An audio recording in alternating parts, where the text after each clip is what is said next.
Around the world, the name of the new pope might have come as a surprise, but in the slums of Buenos Aires, everyone seems to know Jorge Bergoglio. Darío Jiménez calls him the Pope of the Poor. He's from Paraguay, and his daughter was baptized by Bergoglio last year. He's the best thing that could happen to the church. He's a humble man, someone that helps the poor, that knows what happens in our life. Bergoglio was a frequent visitor to this poor part of Buenos Aires. Father Lorenzo de Bedia was actually expecting him next week. He says he used to take the bus every time he came here. He gave an impulse to the work we do here, helped us get resources in programs to prevent drug abuse, to teach people here to finish school or learn a job. He looks at people in the eyes. He shows he cares.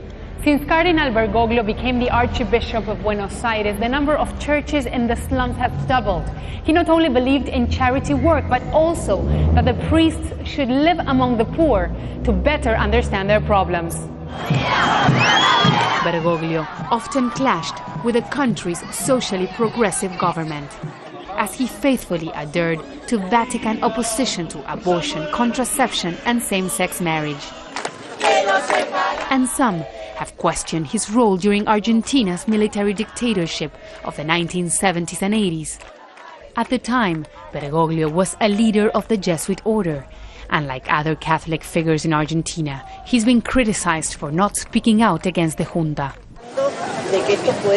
Naira Moedo's daughter was killed back in the 1970s, and since then she's been marching to demand justice. We were Catholics and needed the church, but they were not there for us because they sided with the torturers and those who killed our children. But Bergoglio has a chance to change that. He's the Pope of the poor.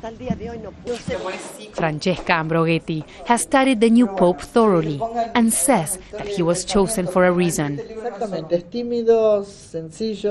He is a humble man, a sensitive man. He believes in dialogue, but when the time comes to defend what he believes are fundamental principles, he will have a strong character and a lot of courage. Jorge Bergoglio, now Pope Francis, has been a force for change in his own country. Many Catholics are now hoping he can bring the same spirit to the Vatican.